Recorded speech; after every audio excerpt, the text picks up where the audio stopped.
पूज्य संत शिरोमणि आचार्य श्री 108 विद्यासागर जी महाराज के परम प्रभावक शिष्य परम पूज्य आचार्य श्री 108 समय सागर जी महाराज एवं अरहम योग प्रणेता परम पूज्य मुनि श्री 108 प्रणम्य सागर जी महाराज के मंगल आशीष से अरहम जीव दया भारत संस्कारित और मजबूत जैन समाज के निर्माण हेतु आर्थिक रूप से असमर्थ एवं कठिन परिस्थितियों का सामना कर रहे परिवारों के लिए कर रहा है अद्वितीय सेवा कार्य। आप सभी साधर्मी बंधुओं से अनुरोध है कि आप भी गौग्रास औषधि निधि कोष, बेटा बेटी चिकित्सा निधि कोष, व्रती ब्रह्मचारी भैया दीदी निधि कोष और रोजी रोटी निधि कोष में 2500 रूपए प्रति माह या 1000 रूपए प्रति माह के साथ जुड़कर जीव दया और साधर्मी सेवा के इस पुनीत कार्य में अवश्य सहयोग करें। दान राशि नीचे दिए बैंक डिटेल्स में भेजकर रसीद के लिए व्हाट्सएप नंबर 9310781008 पर अवश्य सूचित करें। अकाउंट नेम ओम अरहम सोशल वेलफेयर फाउंडेशन।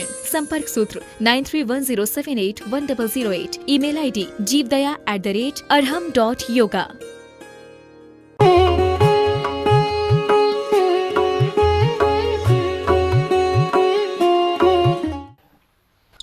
पुग्गलकम्मादीडम्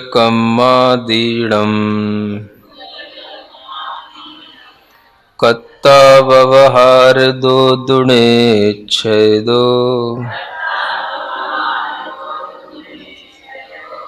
चेदणकम्माणादा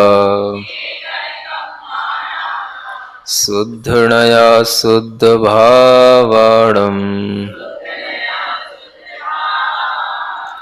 पढ़ो।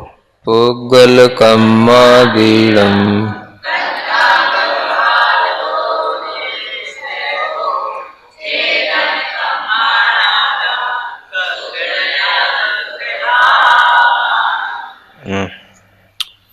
यह गाथा क्या बताने के लिए है?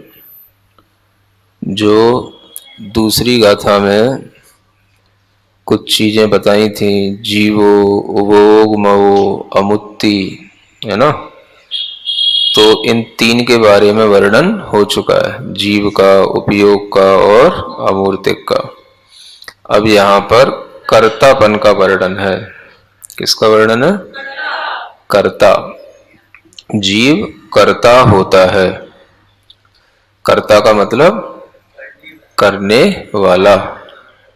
तो जीव के कर्तृत्व का यहाँ पर प्रसंग है कि जीव हमेशा कुछ ना कुछ करता ही रहता है। क्या क्या करता है? पुग्गल कम्मादीडम् कत्ता, पुद्गल कर्म आदि का वह कर्ता होता है।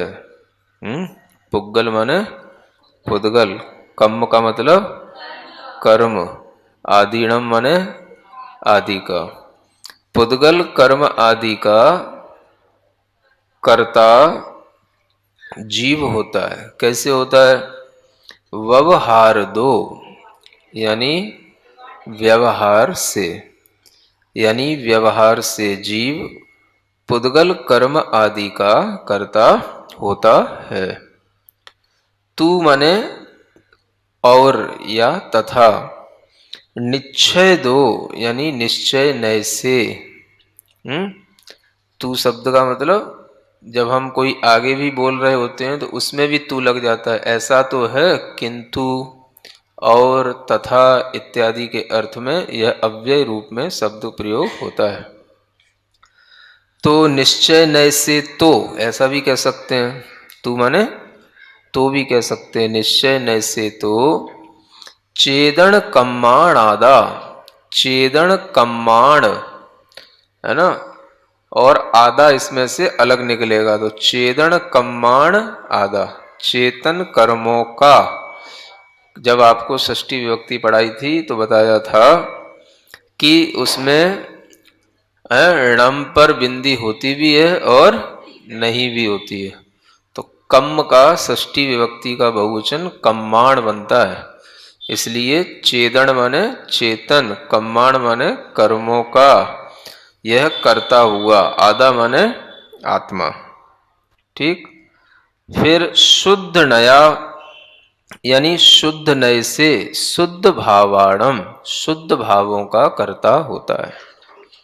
शुद्ध नय से शुद्ध भावों का कर्ता होता है। यहाँ पर 3 प्रकार से आत्मा में या जीव में कर्तापन घटित किया है। कितने प्रकार से? 3 प्रकार से। एक व्यवहार से, एक निश्चय से और एक शुद्ध नय से। पहली गाथा तो आई थी तो उसमें निश्चय नय का वर्णन था, फिर एक गाथा में शुद्ध निश्चय नय का वर्णन था, शुद्ध नय का वर्णन था। कहीं कहीं निश्चय और शुद्ध नय एक ही होता है और कहीं कहीं उसमें कुछ विभाजन भी हो जाता है, क्योंकि निश्चय भी कई बार 2 प्रकार से विभाजित करके बताया जाता है, एक शुद्ध निश्चय और एक अशुद्ध निश्चय, है ना। तो यहाँ पर जो विभाजन है वो इसी कारण से है। निश्चय नय के भी 2 भेद होते हैं, एक शुद्ध निश्चय और एक अशुद्ध निश्चय नय। तो व्यवहार से यह जीव पुद्गल कर्म आदि का करता है। किसका करता हुआ? पहले तो ये जानना कि कर्म जो होते हैं वो कैसे होते हैं? पुद्गल होते हैं। कर्म क्या होते हैं? पुद्गल होते हैं। और पुद्गल का मतलब क्या होता है? अजीब। अजीब कहने से और पुद्गल कहने में बहुत अंतर है। ये आपको कुछ आगे समझाया जाएगा आगे के प्रकरण में।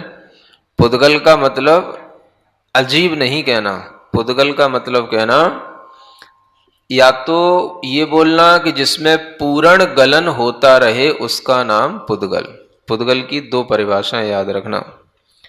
पहली, जिसमें पूर्ण गलन होता रहे। पूर्ण गलन का मतलब कुछ उसमें पूर्णता भी रहे और कुछ उसमें से गलता भी रहे, प्लस माइनस होता रहे, आना भी होता रहे और जाना भी होता रहे, उसको बोलते हैं पुद्गल। तो आप देखो कि कोई भी पदार्थ जो आपको दिखाई देता है उसमें हमेशा कुछ ना कुछ प्लस माइनस होता रहता है। हर पदार्थ में पूर्ण गलन चला करता है, भले ही वो आपको सहजता में देखने में न आए, लेकिन चलता रहता है। हमारा शरीर भी पूर्ण गलन स्वभाव वाला है। उसमें पूरते रहो तो पूरता भी रहता है और गलता भी रहता है। पूरते पूरते भी कई बार गल जाता है, नहीं पूरो तो भी गल जाता है, ज्यादा पूर दो तो भी गल जाता है। गलने का मतलब समझ रहे हो?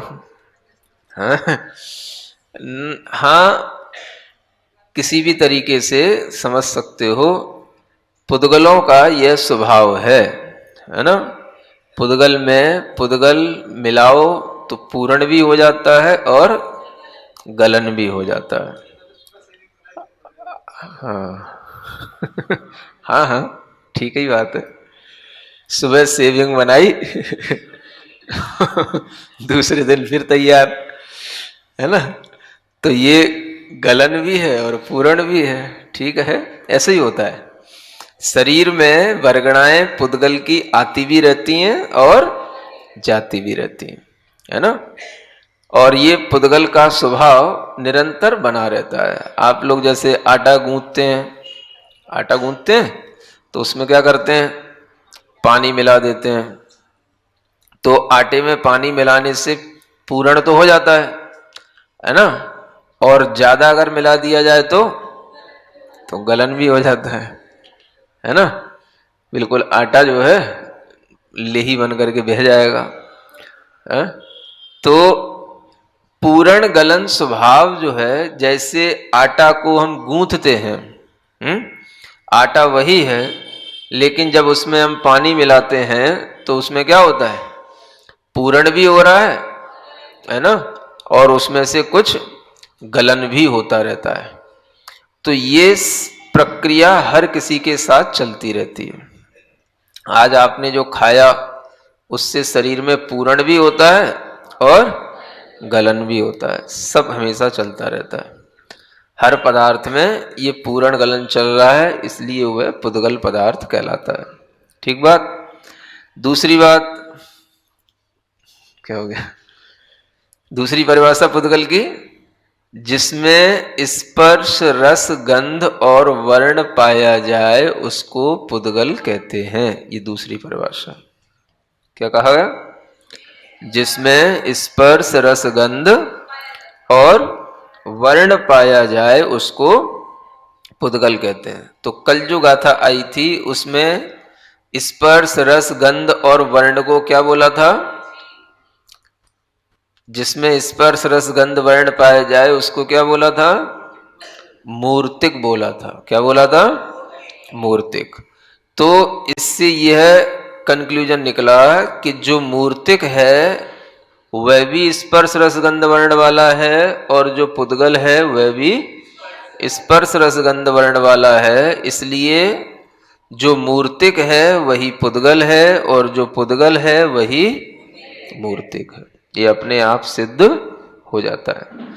तो स्पर्श के बारे में, वर्ण आदि के बारे में कल थोड़ी सी ये बात छूट गई थी कि समझने की है कि वर्ण का मतलब क्या होता है। वर्ण किसे कहते हैं? जिसके कारण से पुद्गल द्रव्य में रंग पाया जाता है उसे वर्ण कहते हैं। वर्ण का मतलब क्या हो गया? रंग। तो रंग किस में पाया जाता है? पुद्गल द्रव्य में। अब जो मूल रंग हैं वो 5 ही होते हैं, 5 प्रकार के बताए हैं, है ना? काला, पीला, लाल, नीला और सफेद, ये 5 रंग हैं। ठीक बात? काला, पीला, लाल, नीला और सफेद। ठीक है? Black, yellow, red, blue and white. सबको हिंदी तो आती है वैसे। रस किसे कहते हैं? जिसके कारण पुद्गल द्रव्य में स्वाद पाया जाता है उसे क्या बोलते हैं? रस कहते हैं। कोई भी पुद्गल द्रव्य हो, सभी पुद्गल द्रव्य में कुछ ना कुछ रंग होगा, कुछ ना कुछ रस होगा, सब में स्वाद पाया जाता है। क्या समझ आ रहा है? जो भी दिख रहा है सब पुद्गल है और सब में कुछ ना कुछ स्वाद है। क्या समझ आ रहा है? नहीं समझ आ रहा? भले ही वो प्रकट हो, हमारी इंद्रियों के द्वारा प्रकट मतलब पकड़ में आए या ना आए, लेकिन हर पदार्थ में स्पर्श रस गंध वर्ण पाया जाता है। ये ध्यान रखना, है ना? अगर एक कागज भी है तो इस कागज का भी कोई ना कोई टेस्ट है, भले ही वो आपको समझ में ना आए, अच्छा ना लगे। इस कागज को भी मुंह पर रख के देखोगे तो इसकी भी कोई स्मेल है। समझ आ रहा है? भले ही वो आपकी पकड़ में ना आए। जो कुछ विशेष सूंघने वाले प्राणी होते हैं वो उस स्मेल को भी पकड़ लेते हैं जो आपकी पकड़ में ना आए। जैसे कि मिलिट्री के कुत्ते। मतलब कुछ ऐसे जासूसी कुत्ते रखे जाते हैं ना, जिनकी सूंघने की क्षमता अच्छी बनाई जाती है और दूर तक भी सूंघ लेते हैं। कोई यहां से गया है, मतलब आदमी यहां से गुजरा है, वो उसकी जो स्मेल छूट गई है उसको भी पकड़ पकड़ करके वो उसके पीछे तक चला जाएगा, जहां तक आदमी गया है वहां तक पहुंच जाएगा। इतना भी होता है सूंघने की क्षमता। तो आपको तो कुछ नहीं समझ में आ रहा, तो इसलिए ये नहीं समझना है कि जितना हमको समझ आ रहा है उतना ही सब कुछ होता है ना? तो हर पुद्गल में स्पर्श रस गंध वर्ण चारों चीजें पाई जाती है। जहां एक है वहां पर चारों ही होते हैं। ठीक बात? तो ये रस जो होता है वो भी 5 प्रकार का होता है। खट्टा, मीठा, कड़वा, कसायला और चरपरा। तो सब समझते हो ना? खट्टे का मतलब है? पहले खट्टा पूछ रहे हैं ना, तो खट्टे का मतलब बताओ। खट्टा माने है? खट्टा माने जैसे नींबू, है ना, इमली, ये सब कैसे हैं? खट्टे पदार्थ हैं। टेस्ट इज शोर बोलते हैं इसको, है? हाँ। तो ये हो गया खट्टा। मीठा तो आप जानते ही हैं, स्वीटी स्वीटी है? और कड़वा, करेला, नीम, मेथी, है ना? मूल में तो कड़वी होती है, उसको 2-4 बार धो लो तो वे खाने लायक हो जाती हो। है ना? हाँ। और भी दवाइयाँ, मलेरिया की, काढ़ा, चिरायता का। समझ आ रहा है? ये सब क्या होते हैं? कड़वे होते हैं। और कसायला जो होता है वो होता है जैसे कि आंवला, इसको बोलते हैं कसायला, जिससे मुंह जो है ना एकदम से नहीं, मतलब हाँ, बिध जाए मुंह एकदम से, जो है ना चिपक जाए, है ना, कुछ ऐसे चीजें होती हैं। हाँ, जामुन, हाँ?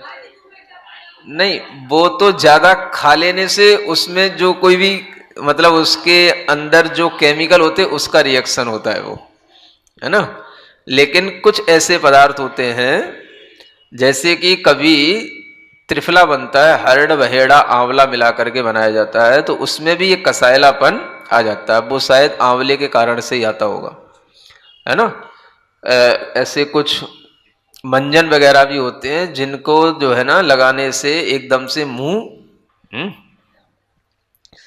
फिर गंध, जिसके कारण से पुद्गल द्रव्य में कुछ गंध पाई जाती है, उसको क्या बोलते हैं, उसे गंध कहते हैं, स्मेल। ये दो प्रकार की, सुगंध और दुर्गंध। स्पर्श, जिसके कारण से पुद्गल में कुछ स्पर्श अनुभव में आता है। हर पुद्गल में कोई ना कोई स्पर्श, टच नेचर होता है पुद्गल का, तो उसी को स्पर्श कहते हैं। वो स्पर्श 8 प्रकार का होता है ना। रूखा चिकना, रूखा का मतलब रफ, है ना, और चिकना का मतलब स्मूथ, ठंडा कोल्ड, और गर्म का मतलब हॉट, कड़ा, टफ, हाँ स्टिफ टफ, और नर्म का मतलब सॉफ्ट हल्का, लाइट, और भारी हैवी। ठीक है, अभी पूछ बैठेंगे तो बता नहीं पाओगे, 8 गिना नहीं पाओगे अभी। ये 8 को 8 के रूप में याद रखना है। स्पर्श कितने होते हैं, 8 प्रकार के टच हमें टच सेंस के माध्यम से फील होते हैं। तो ये 8 ही प्रकार के ध्यान रखना। इनको ध्यान रखने के लिए रूखा का उल्टा चिकना, ठंडा का उल्टा गरम, कड़ा का नरम, और हल्का भारी। ठीक है, अब याद कर लेना कैसे भी बने तैसे। ये सब मिलाकर के कितने हो जाते हैं, 20। स्पर्श आदि ये 20 गुण पुद्गल में पाए जाते हैं। किसी में कोई भी हो सकता है, किसी में कोई हो सकता है, लेकिन टोटल 20 ही होते हैं। ठीक है, जिनमें ये पाए जाए उसे अमूर्तिक कहते हैं, और जिनमें ये नहीं पाया जाए उसे, जिनमें ये पाया जाए उसे, जिनमें ये पाया जाए उसे मूर्तिक कहते हैं, और जिनमें नहीं पाया जाए उसे अमूर्तिक कहते हैं। ठीक है, ऐसे। तो इसलिए जीव को भी मूर्तिक कहना पड़ा। क्यों कहना पड़ा, क्योंकि जीव में पुद्गल कर्म का संयोग हो गया, है ना। वैसे तो जीव कैसा है, निश्चय से अमूर्तिक है, लेकिन व्यवहार से वो मूर्तिक क्यों हो गया, बंधा दो, क्योंकि वह जीव बंधा हुआ है। किससे बंधा हुआ है, तो कर्म से बंधा होने के कारण से जीव भी पकड़ में आ जाता है। नहीं तो जीव को कोई पकड़ नहीं सकता है, शुद्ध सिद्ध आत्माओं को कोई भी पकड़ नहीं सकता, लेकिन अशुद्ध आत्माओं को पकड़ा जाता है, उनकी पिटाई भी की जाती है। हाँ, होती कि नहीं। अब आप कहोगे जीव की पिटाई नहीं होती, समझ आ रहा है, तो ये भी आपका एकांत ज्ञान या अज्ञान कहलाएगा। क्या समझ आ रहा है, आप क्या कहते हो, जो ज्यादा पढ़े लिख जाते तो वो क्या बोलते हैं, जीव की पिटाई नहीं होती है, शरीर की पिटाई होती है। समझ आ रहा है, तो जीव की भी पिटाई होती है। क्यों होती है, क्योंकि जीव शरीर से जुड़ा हुआ है। सुख दुख जो हो रहा है वो किसको हो रहा है, जीव को हो रहा है। डंडा पड़ेगा तो पुद्गल को दुख होएगा, शरीर को दुख होएगा, दुख किसको होगा, बस। तो पिटाई किसकी हो रही है, जीव की होगी कि नहीं। तो जीव की पिटाई करने का एक माध्यम क्या है, शरीर को मारो तो जीव भी मरेगा, है ना। शरीर को पीटो तो जीव भी पिट जाएगा, है ना। अकेला अगर शरीर को पीटोगे और जीव नहीं होगा तो फिर उस जीव की पिटाई नहीं कहलाएगी, वो तो केवल शरीर की पिटाई कहलाएगी जिसमें जीव नहीं हो। वो तो मरे हुए को मारना हुआ, समझ आ रहा है, मरे हुए को पीटना हुआ। लेकिन जिसमें जीव है तो वह जीव की ही पिटाई कहलाती है। अगर ऐसा नहीं मानेंगे तो फिर हम क्यों कहेंगे भैया इसकी हिंसा मत करो। जब जीव पिटता ही नहीं, जीव में कोई दुख दर्द होता ही नहीं, और जीव को निश्चय से कोई शरीर से संबंध होता ही नहीं, तो फिर इस जीव की हिंसा करने से हमारे लिए इस जीव को दुख होगा, इसलिए इसकी हिंसा मत करो, ये कहना ही व्यर्थ हो जाएगा। समझ आ रहा है? तो दया का पालन व्यवहार से होता है और व्यवहार नैके मानने से ही होता है ना?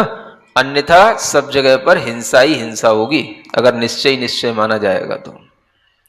क्या सुन रहे हो? सो गए क्या? अगर निश्चय निश्चय माना जाएगा तो क्या होगा?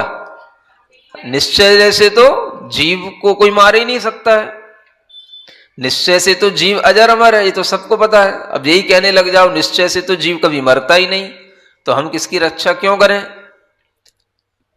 क्यों करें? समझ आ रहा है? तो इसलिए आचार्यों ने कहा केवल निश्चय को ही नहीं मानना, व्यवहार में अगर आप जी रहे हैं तो व्यवहार को भी मानना। व्यवहार न से जीव कर्म से बंधा है, शरीर से बंधा है, इसलिए उसे दुख सुख होता है, इसलिए उसके दुख सुख की चिंता करना, तो जो है आपके अंदर उस तरह का धर्म पलेगा। अगर आप केवल निश्चय निश्चय ही करेंगे तो आपके लिए कभी भी दया धर्म का पालन नहीं हो सकेगा, है ना? तो ये चीजें समझने की होती हैं। इसी तरीके से यहां कहा जा रहा है जीव पुद्गल कर्म आदि का करता है। किसका करता है? मतलब जीव ने कर्म किया। अब आप कहो एक द्रव्य दूसरे द्रव्य का कर्ता होता ही नहीं है। अब यहां लिख रहे हैं कि नहीं जीव कर्म का करता है ना? व्यवहार न से जीव कर्म को करता है। अगर जीव कर्म का कर्ता नहीं है तो आपसे पूछा जाएगा कि आप मनुष्य क्यों बन गए? जीव अगर कर्म का कर्ता नहीं है तो ये जीव को मनुष्य क्यों बनना पड़ा? जीव ने ही कर्म किया था, जीव ने ही मनुष्य आयु का बंद किया था, तो जीव ने ही मनुष्य कर्म का बंद करके अपने आप को कर्ता बनाया। तो अब जो है वो मनुष्य आयु का फल भोग रहा है, तो जीव ही कर्ता हुआ और जीव ही भोगता हुआ। अब तुम कहो नहीं हमने तो किया ही नहीं था, तो तुमने नहीं किया था तो फिर किसने किया था? फिर किसका? एक का कर्म दूसरे में चला जाता है क्या? कि अपने आप कोई कुछ भी मनुष्य और तिर्यंश बन जाता है क्या? है? क्या हो जाता है? तो जीव के द्वारा ही जब किया हुआ कर्म है तभी तो जीव को ये मनुष्य पर्याय मिली, जीव को ही शरीर मिला, नहीं तो पशु नहीं बन जाता। और पशु बनेगा तो वो पशु के लायक कर्म करेगा तो पशु बनेगा। तो तिर्यंश गति का अर्जन करने वाला भी जीव है, वो तिर्यंश गति का कर्ता कहलाया जो पशु पर्याय में पड़े हैं। जो मनुष्य बने हैं वो मनुष्य आयु के कर्ता कहलाए, मनुष्य गति के कर्ता कहलाए। तो जो जीव जैसा करता है उसको उसी का ही फल मिलता है और उसका कर्ता वह स्वयं ही होता है।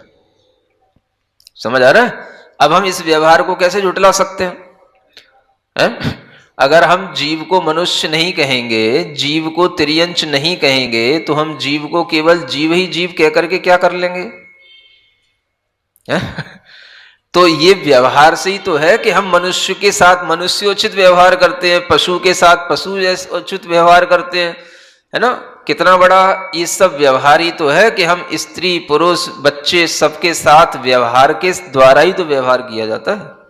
तो इसलिए यहां लिखा है व्यवहार नए से बताने की जरूरत क्या थी अगर व्यवहार नए झूठा होता या मान्य नहीं होता तो? तो व्यवहार नए से जीव पुद्गल कर्म आदि का करता है। एक द्रव्य दूसरे द्रव्य को कर रहा है।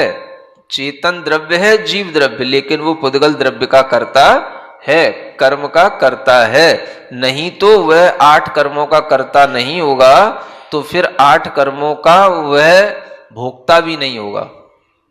समझ आ रहा? जो करता नहीं तो फिर भोक्ता भी क्यों? और जब भोक्ता नहीं तो फिर यहां पर फिर उसको कर्म का फल भोगने के लिए कोई भी पर्याय मिलेगी क्यों? तो अगर जीव को हम कर्ता नहीं मानेंगे तो संसार से मुक्त ही हो जाएगा वो, है ना? इसलिए जो यहां पर बताया जा रहा है वो 3 नए की अपेक्षा से बताया जा रहा है। व्यवहार से जीव किसका करता है?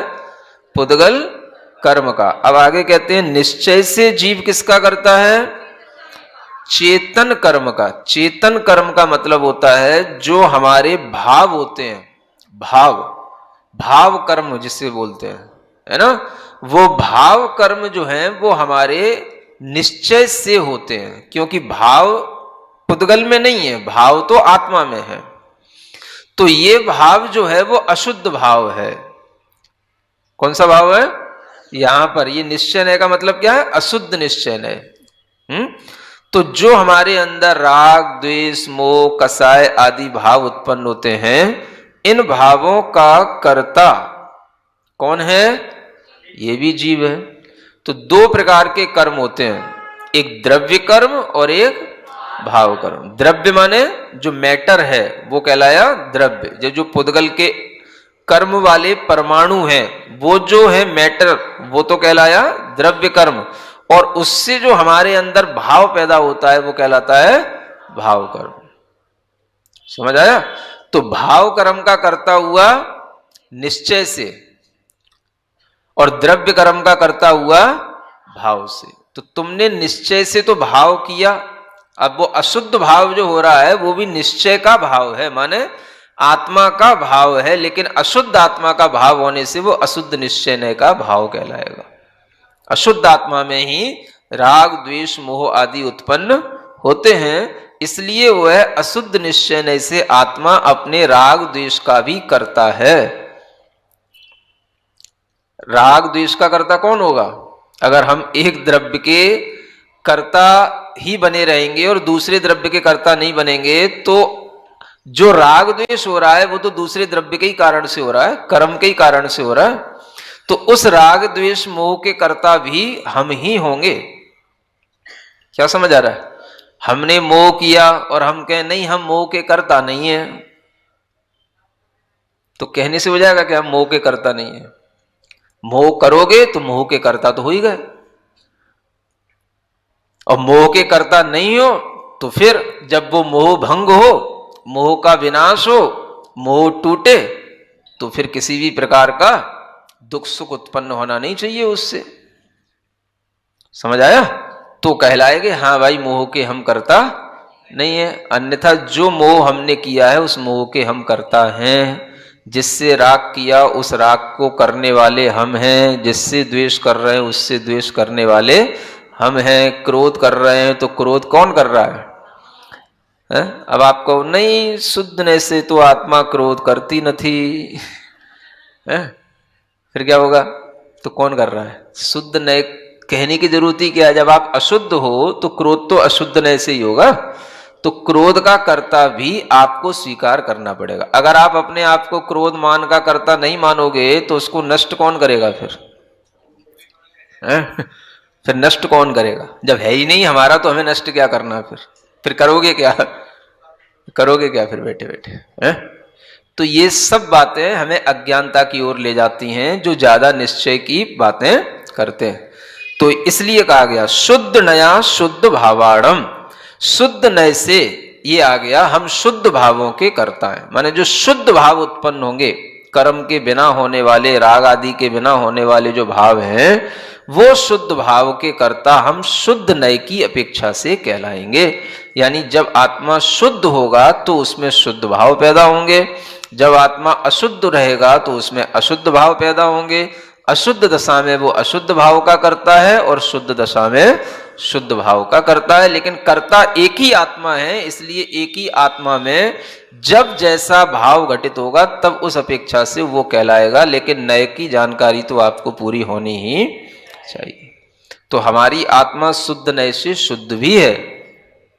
क्या कहा? शुद्ध नए से कैसी है? शुद्ध है। आत्मा तो शुद्ध है। कैसे है?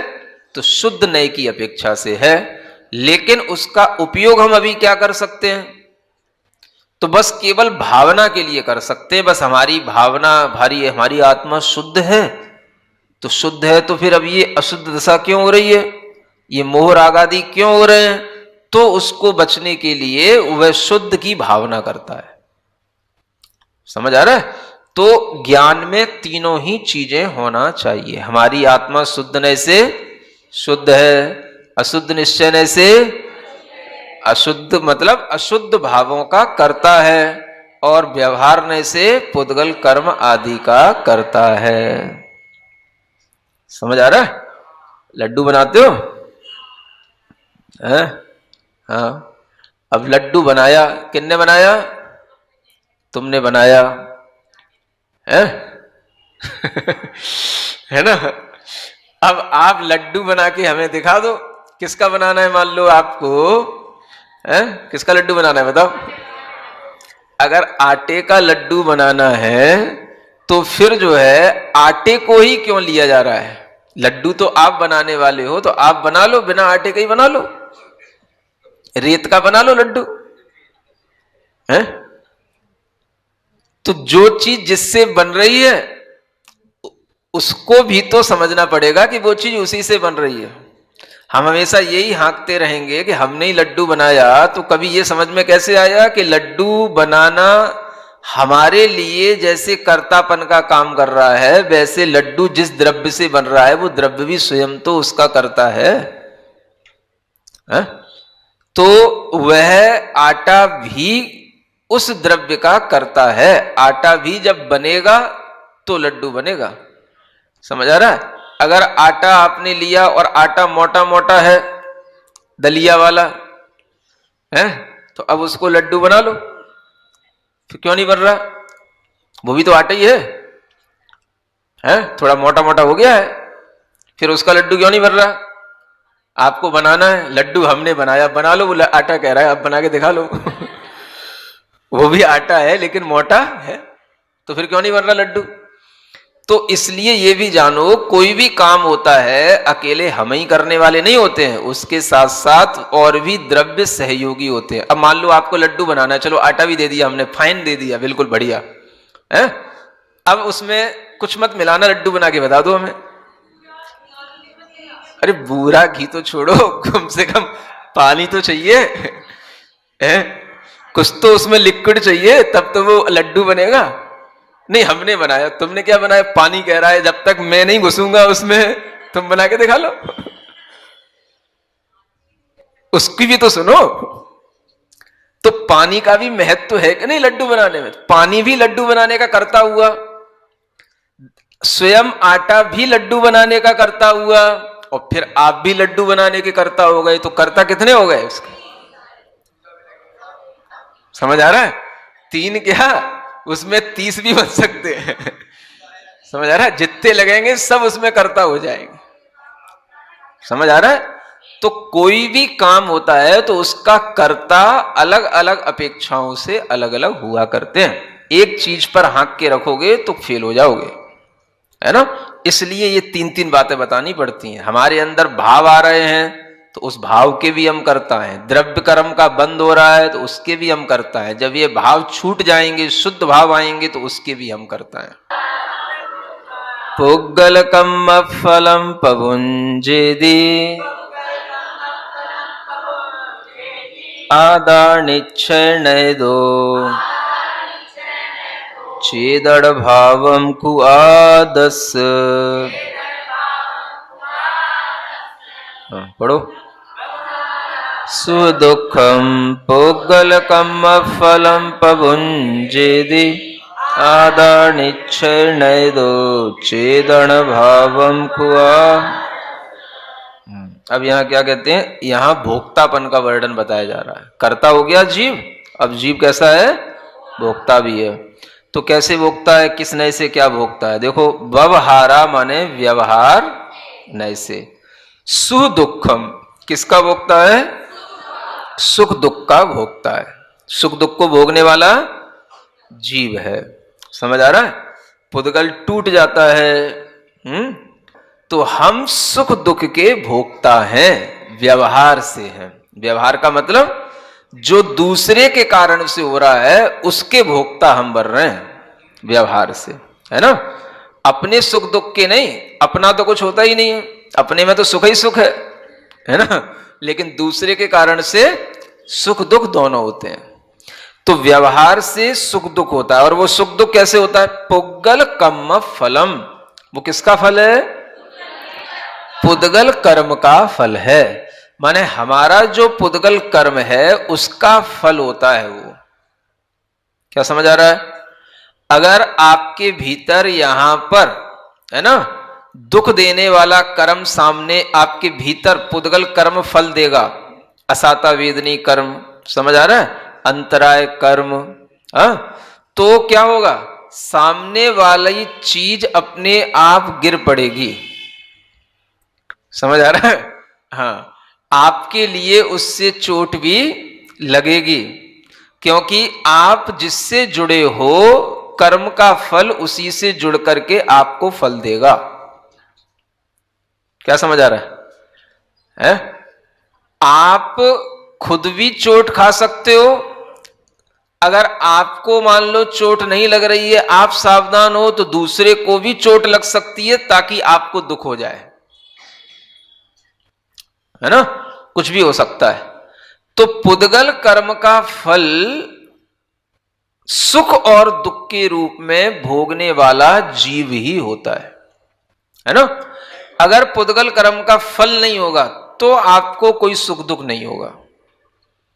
मान लो सामने कोई भी चीज टूट गई, गिर गई, लेकिन आपने किसी भी तरह से अपने आप को दुखी नहीं बनाया। पुद्गल कर्म का फल आपने जो दुख रूप था उसको जो है सोच लिया इसका फल हमें नहीं चखना, हमें दुखी नहीं होना, तो आपको कोई दुखी नहीं कर पाएगा।